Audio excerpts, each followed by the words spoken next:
Romeo 1 अध्याय। पाउल ख्रीष्ट जीशुଙ୍କ दास व आहूत जड़े प्रेरित पुणी ईश्वर आपणा पुत्र आम्भमानक प्रभु जीशु ख्रीष्टଙ୍କ संबंध रे निजर जे सुसमाचार धर्मशास्त्र रे आपणा भाववादी मानक द्वारा पूर्वरे प्रतिज्ञा करथिले सेही सुसमाचार निमंते पृथकीकृत से रोम रे थिबा ईश्वरଙ୍କ प्रिय व आहूत समस्त साधुଙ୍କ निकटकू पत्र लेखुअछि। सेही ख्रीष्ट शरीर संबंध रे दाऊदଙ୍କ वंशजात, सेही जीशु ख्रीष्ट शरीरर संबंध रे दाऊदଙ୍କ वंशजात, किंतु धर्ममय आत्मा संबंध रे मृत्युमानक मध्यरु पुनरुत्थान द्वारा ईश्वरଙ୍କ पुत्र बोली शक्ति सह निर्दिष्ट हेले। आउ जेउ विजातीय मानक मध्यरे तुम्भे माने जीशु ख्रीष्टଙ୍କର आह्वान प्राप्त होइछ ताहांक नामर गौरव निमंते सेही विजातीय समस्ते जेपरि विश्वास करी आज्ञाकारी हुअंती एथि निमंते आम्भेमाने ताहांक ठारू अनुग्रह व प्रेरित पद पाइअछु। आम्भमानक पिता ईश्वर व प्रभु जीशु ख्रीष्टଙ୍କ ठारू अनुग्रह और शांति तुम्भमानक प्रति हेउ।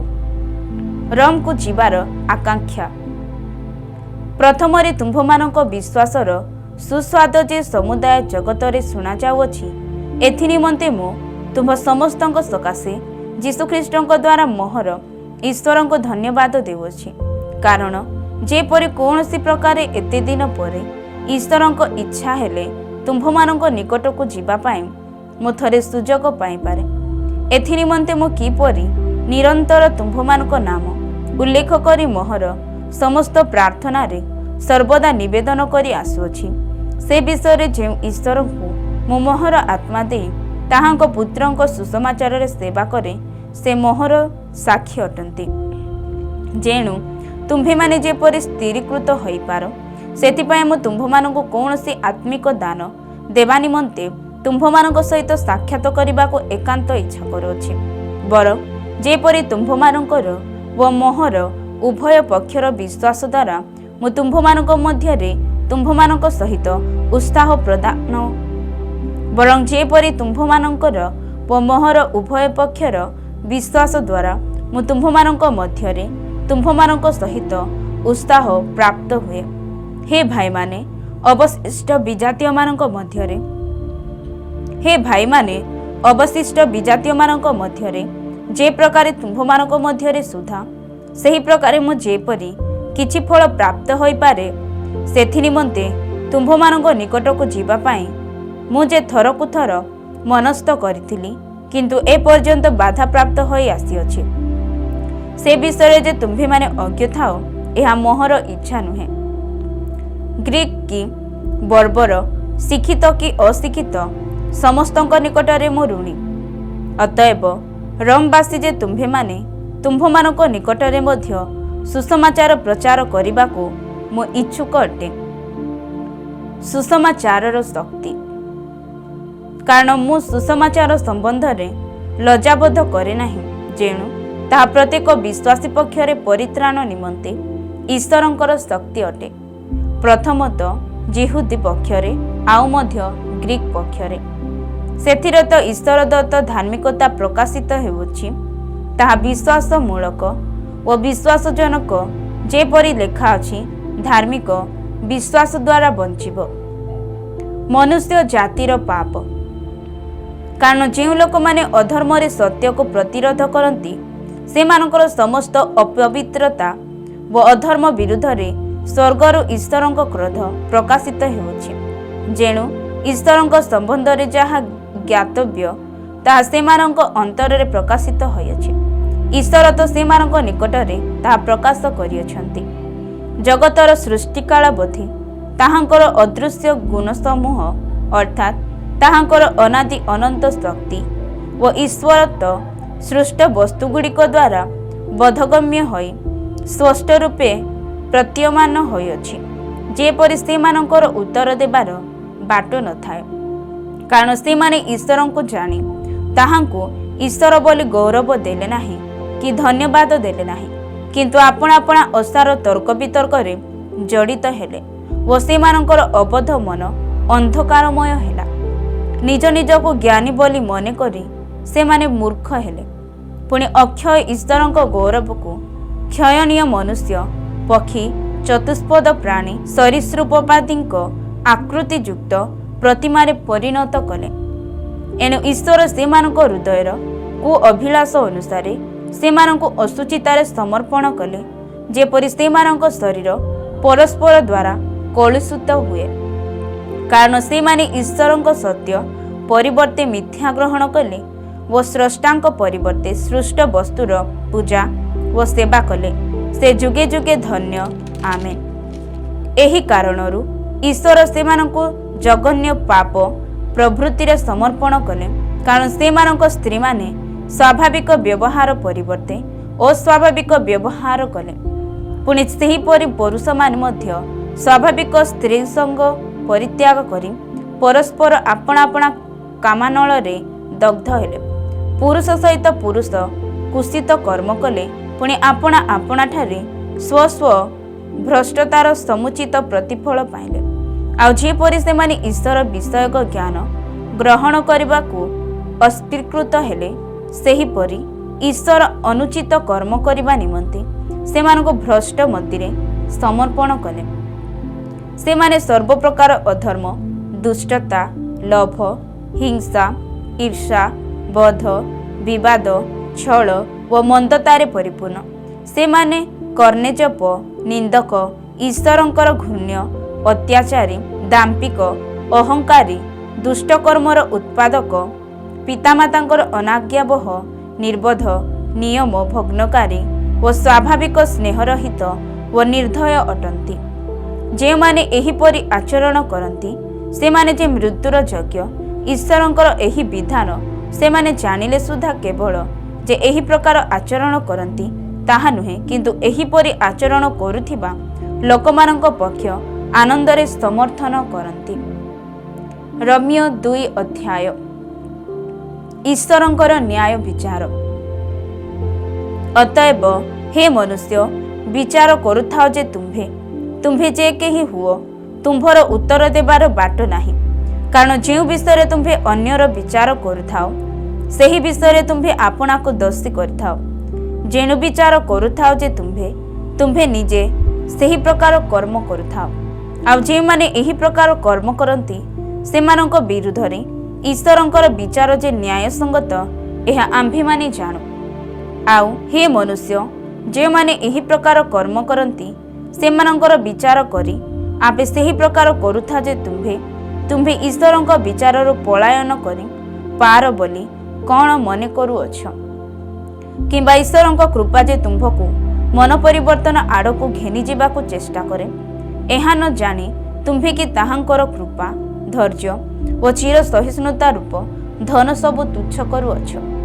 किंतु तुम्भे आपणा कठिन व अपरिवर्तित हृदय अनुसार जेउ दिन ईश्वरंकर न्याय विचार प्रकाश पाइब, सेही क्रोधर दिन रे निज पाई क्रोध संचय करूअछ।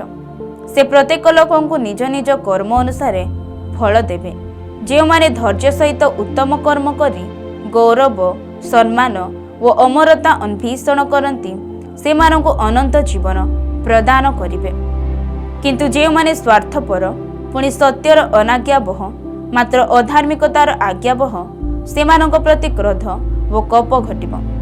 प्रथमरे जिहुदी व मध्य ग्रीक प्रत्येक दुष्कर्मकारी लोकर प्राण उपरे क्लेश व संकट घटिब। मात्र प्रथमरे जिहुदी व मध्य ग्रीक प्रत्येक सत्कर्मकारी प्रति गौरव व सम्मान व शांति घटिब, कारण ईश्वरंक निकटरे मुखापेक्षा नाही।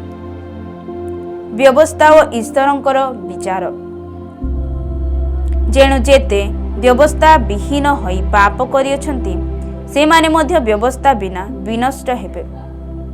आ जेते व्यवस्था प्राप्त होई पाप करियछंती से माने व्यवस्था अनुसार विचारित हेबे, कारण व्यवस्थार श्रोता माने ईश्वरंक साक्षातरे धार्मिक नुहंती, किंतु व्यवस्था पालनकारी माने धार्मिक गणित हेबे। जेणु विजातीय मानकर सही व्यवस्था नथिले सुधा जेतेबेले से माने स्वाभाविक भावरे व्यवस्था अनुଯାୟୀ कर्म करती, सेतेबेले से माने व्यवस्था न पाइले हे आपे आपणा आपणा प्रति व्यवस्था स्वरूप अटंती, कारण से माने व्यवस्थार कर्म ଆପଣା ଆପଣା ହୃଦୟରେ ଲିଖିତ ବୋଲି ଦେଖାନ୍ତି। ସେମାନଙ୍କ ବିବେକ ମଧ୍ୟ ସେଥିର ସାକ୍ଷ୍ୟ ଦିଏ। ଆଉ ସେମାନଙ୍କ ମନର ତର୍କ ବିତର୍କ ସେମାନଙ୍କୁ ଦୋଷୀ କିଏ ବା ନିର୍ଦ୍ଦୋଷ କରେ। ଯେଉଁ ଦିନରେ ଈଶ୍ୱର ମୋହର ସୁସମାଚାର ଅନୁସାରେ ଯୀଶୁ ଖ୍ରୀଷ୍ଟଙ୍କ ଦ୍ୱାରା ମନୁଷ୍ୟମାନଙ୍କର ଗୁପ୍ତ ବିଷୟଗୁଡ଼ିକ ବିଚାର କରିବେ, ସେହି ଦିନ ଏହା ପ୍ରକାଶ ପାଇବ। କିନ୍ତୁ ଯଦି ତୁମ୍ଭେ ଯିହୁଦୀ ନାମ ବହନ କରି ବ୍ୟବସ୍ଥା ଉପରେ ନିର୍ଭର କରୁଅଛ ଓ ଈଶ୍ୱରଙ୍କଠାରେ ଗର୍ବ କରୁଅଛ, ଆଉ ବ୍ୟବସ୍ଥାରୁ ଶିକ୍ଷାପ୍ରାପ୍ତ ହୋଇ ତାହାଙ୍କ ଇଚ୍ଛା ଜାଣୁଅଛ, ପୁଣି ଭଲ ମନ୍ଦର ପ୍ରଭେଦ ବୁଝୁଅଛ, ଆଉ ବ୍ୟବସ୍ଥାରେ ଯେଉଁ ଜ୍ଞାନ ଓ ସତ୍ୟ ବାସ୍ତବରେ ନିହିତ ଅଛି ତାହା ପାଇଥିବାରୁ ଯଦି ତୁମ୍ଭେ ଆପଣାକୁ ଅନ୍ଧର ପଥ ପ୍ରଦର୍ଶକ, ଅନ୍ଧକାରବାସୀଙ୍କର ଆଲୋକ, ମୂର୍ଖର ସଂସ୍କାରକ ଓ ଶିଶୁମାନଙ୍କର ଶିକ୍ଷକ ବୋଲି ବିଶ୍ୱାସ କରୁଅଛ, ତେବେ ପରସ୍ପରକୁ ଶିକ୍ଷା ଦେଉଛ ଯେ ତୁମ୍ଭେ କ'ଣ ଆପଣାକୁ ଶିକ୍ଷା ଦେଉନାହଁ? ଚୋରି କର ନାହିଁ ବୋଲି ପ୍ରଚାର କରି ତୁମ୍ଭେ କି ଚୋରି କରୁଅଛ? ବ୍ୟଭିଚାର କର ନାହିଁ ବୋଲି କହି ତୁମ୍ଭେ କି ବ୍ୟଭିଚାର କରୁଅଛ? ପ୍ରତିମା ଘୃଣା କରୁଅଛ ଯେ ତୁମ୍ଭେ କ'ଣ ମନ୍ଦିର ଲୁଣ୍ଠନ କରୁଅଛ? ବ୍ୟବସ୍ଥାରେ ଗର୍ବ କରୁଅଛ ଯେ ବ୍ୟବସ୍ଥା ଲଙ୍ଘନ ଦ୍ୱାରା ତୁମ୍ଭେ କି ଈଶ୍ୱରଙ୍କୁ ଅନାଦର କରୁନାହଁ? କାରଣ ଯେପରି ଲେଖା ଅଛି, ତୁମ୍ଭମାନଙ୍କ ହେତୁ ବିଜାତୀୟମାନଙ୍କ ମଧ୍ୟରେ ଈଶ୍ୱରଙ୍କ ନାମ ନିନ୍ଦିତ ହେଉଅଛି। ଯଦି ତୁମ୍ଭେ ବ୍ୟବସ୍ଥା ପାଳନ କର, ତେବେ ପ୍ରକୃତରେ ସୁନ୍ନତ ଲାଭଜନକ, କିନ୍ତୁ ଯଦି ବ୍ୟବସ୍ଥା ଲଙ୍ଘନ କର, ତେବେ ତୁମ୍ଭର ସୁନ୍ନତ ଅସୁନ୍ନତରେ ପରିଣତ ହୁଏ।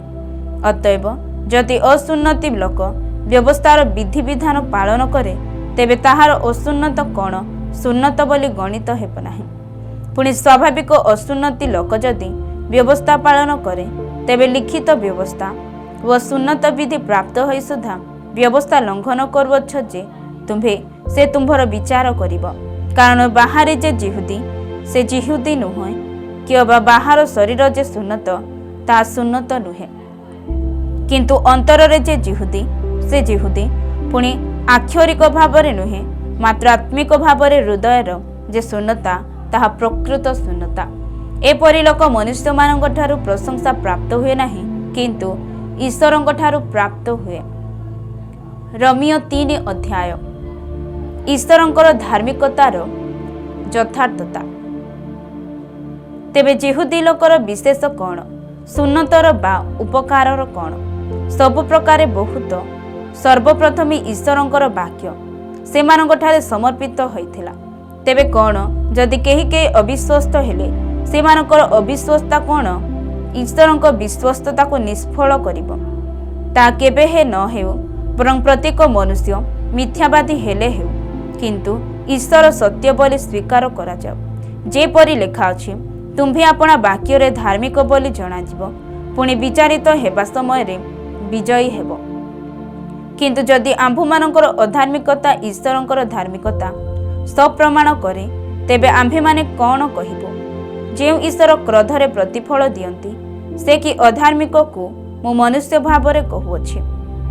ତାହା କେବେ ନ ହେଉ, କାରଣ ତାହା ହେଲେ ଈଶ୍ୱର କିପରି ଜଗତର ବିଚାର କରିବେ।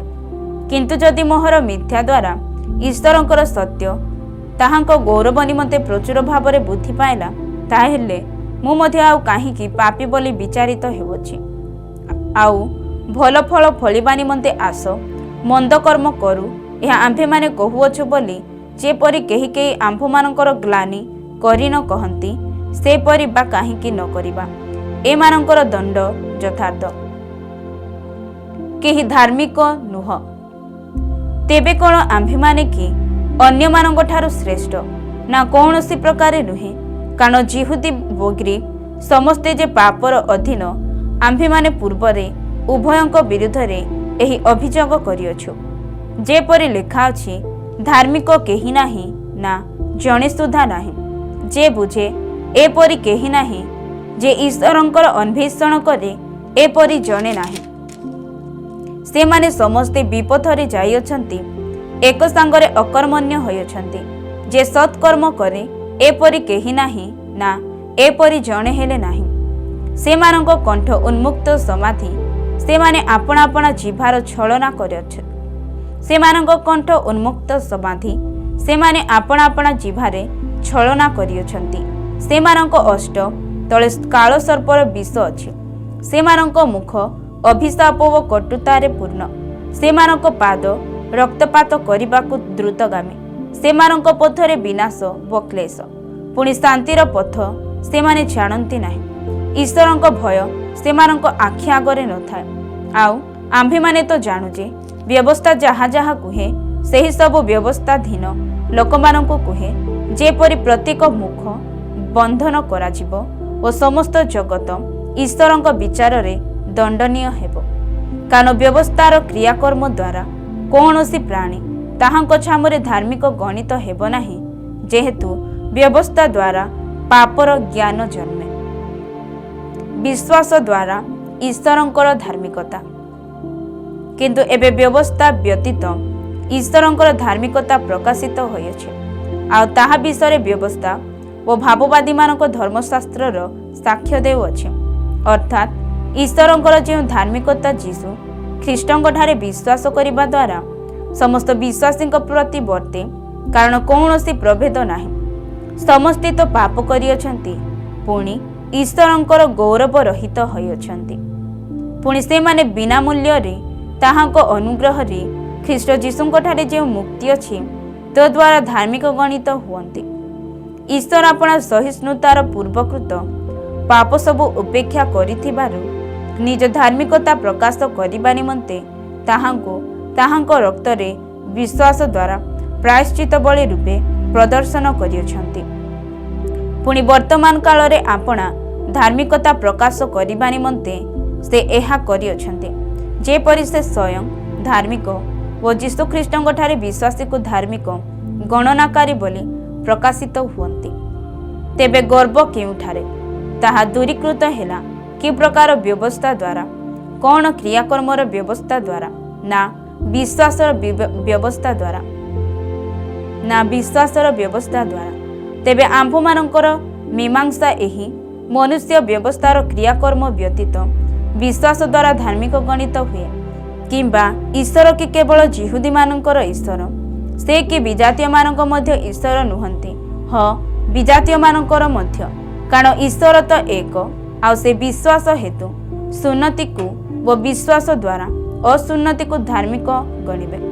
ତେବେ ଆମ୍ଭେମାନେ କି ବିଶ୍ୱାସ ଦ୍ୱାରା ବ୍ୟବସ୍ଥାକୁ ଲୋପ କରୁଅଛୁ, ତାହା କେବେ ନ ହେଉ, ବରଂ ଆମ୍ଭେମାନେ ବ୍ୟବସ୍ଥାକୁ ସଂସ୍ଥାପନ କରୁଅଛୁ। ରୋମୀୟ 4 ଅଧ୍ୟାୟ। ଅବ୍ରାହମଙ୍କ ଆଦର୍ଶ। ତେବେ ଶରୀର ଅନୁସାରେ ଆମ୍ଭମାନଙ୍କ ପିତୃପୁରୁଷ ଅବ୍ରାହମ କ'ଣ ପାଇଁ ଅଛନ୍ତି ବୋଲି ଆମ୍ଭେମାନେ କହିବା? କାରଣ ଅବ୍ରାହମ ଯଦି କ୍ରିୟାକର୍ମ ଦ୍ୱାରା ଧାର୍ମିକ ଗଣିତ ହେଲେ, ତେବେ ତାହାଙ୍କର ଗର୍ବର କାରଣ ଅଛି, କିନ୍ତୁ ଈଶ୍ୱରଙ୍କ ନିକଟରେ ନୁହେଁ। କାରଣ ଶାସ୍ତ୍ର କ'ଣ କୁହେ?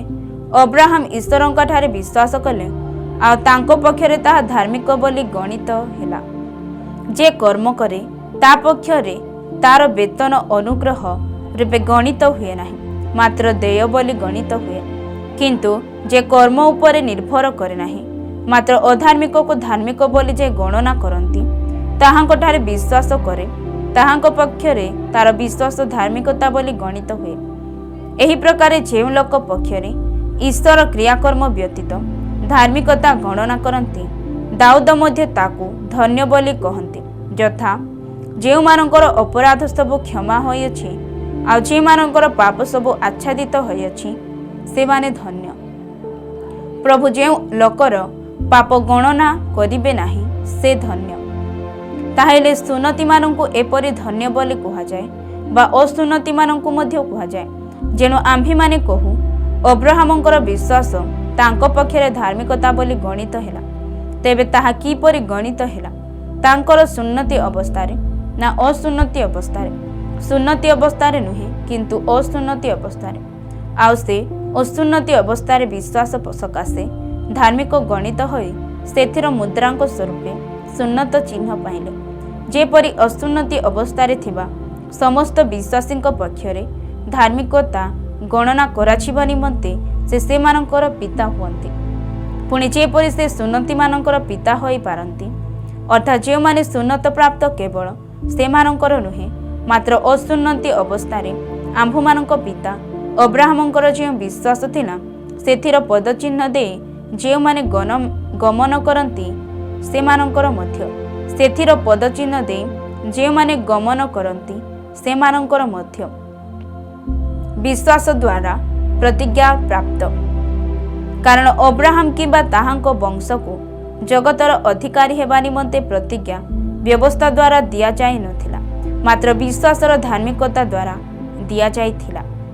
ଯେଣୁ ଯଦି ବ୍ୟବସ୍ଥାବଲମ୍ବୀମାନେ ଅଧିକାରୀ ହୁଅନ୍ତି, ତାହେଲେ ବିଶ୍ୱାସ ବ୍ୟର୍ଥ କରାଯାଇଅଛି ଓ ପ୍ରତିଜ୍ଞା ନିଷ୍ଫଳ କରାଯାଇଅଛି।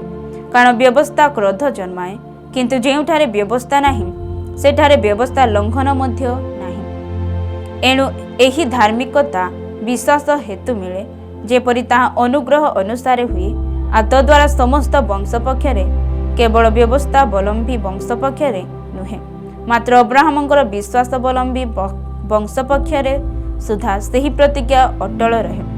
ଯେଉଁ ଈଶ୍ୱରଙ୍କୁ ସେ ବିଶ୍ୱାସ କଲେ, ଯେ ମୃତ୍ୟୁମାନଙ୍କୁ ସଜୀବ କରନ୍ତି ଓ ନଥିବା ବସ୍ତୁକୁ ଥିବା ବସ୍ତୁ ପରି ଡାକନ୍ତି, ସେ ଈଶ୍ୱରଙ୍କ ଦୃଷ୍ଟିରେ ସେ ଆମ୍ଭ ସମସ୍ତଙ୍କର ପିତା ଅଟନ୍ତି। ଯେପରି ଲେଖାଅଛି, ଆମ୍ଭେ ତୁମ୍ଭକୁ ବହୁ ଜାତିର ପିତା କରିଅଛୁ, ଏହିପରି ତୁମ୍ଭର ବଂଶ ହେବ। ଏହି ଯେଉଁ କଥା କୁହାଯାଇଥିଲା, ତଦନୁସାରେ ସେ ଯେପରି ବହୁ ଜାତିର ପିତା ହୁଅନ୍ତି, ସେଥି ନିମନ୍ତେ ଆଶା ନଥିଲେ ସୁଦ୍ଧା ଆଶା ରଖି ସେ ବିଶ୍ୱାସ କଲେ। ତାଙ୍କ ବୟସ ପ୍ରାୟ 100 ବର୍ଷ ହେବାରୁ ସେ ଆପଣା ଶରୀରକୁ ମୃତ୍ୟୁବତ୍ ଓ ସାରାଙ୍କ ଗର୍ଭକୁ ମୃତ ବୋଲି ବିବେଚନା କଲେ ସୁଦ୍ଧା ବିଶ୍ୱାସରେ ଦୁର୍ବଳ ହେଲେ ନାହିଁ, ବରଂ ଈଶ୍ୱରଙ୍କ ପ୍ରତିଜ୍ଞା ପ୍ରତି ଦୃଷ୍ଟିପାତ କରି ଅବିଶ୍ୱାସ ହେତୁ ସନ୍ଦେହ କଲେ ନାହିଁ। କିନ୍ତୁ ଈଶ୍ୱର ଯାହା ପ୍ରତିଜ୍ଞା କରିଅଛନ୍ତି ତାହା ସାଧନ କରିବା ନିମନ୍ତେ ମଧ୍ୟ ସେ ଯେ ସକ୍ଷମ, ଏହା ଦୃଢ଼ ରୂପେ ଜାଣି ତାହାଙ୍କୁ ଗୌରବ ଦେଇ ବିଶ୍ୱାସରେ ବଳବାନ ହେଲେ। ଏଥିପାଇଁ ମଧ୍ୟ ଏହା ତାହାଙ୍କ ପକ୍ଷରେ ଧାର୍ମିକତା ବୋଲି ଗଣିତ ହେଲା। ଏଥିପାଇଁ ମଧ୍ୟ ତାହାଙ୍କ ପକ୍ଷରେ ଧାର୍ମିକତା ବୋଲି ଗଣିତ ହେଲା। ତାଙ୍କ ପକ୍ଷରେ ଯେ ଗଣିତ ହେଲା, ଏହା କେବଳ ତାଙ୍କ ନିମନ୍ତେ ଲିଖିତ ହୋଇନାହିଁ, ମାତ୍ର ଆମ୍ଭମାନଙ୍କ ନିମନ୍ତେ ମଧ୍ୟ ଲେଖା ହୋଇଅଛି। କାରଣ ଯେ ଆମ୍ଭମାନଙ୍କ ପ୍ରଭୁ ଯୀଶୁଙ୍କୁ ମୃତ୍ୟୁମାନଙ୍କ ମଧ୍ୟରୁ ଉତ୍ଥାପନ କଲେ, ତାହାଙ୍କଠାରେ ବିଶ୍ୱାସ କରୁଅଛ ଯେ ଆମ୍ଭେମାନେ ଆମ୍ଭମାନଙ୍କ ପକ୍ଷରେ ମଧ୍ୟ ତାହା ଗଣିତ ହେବ।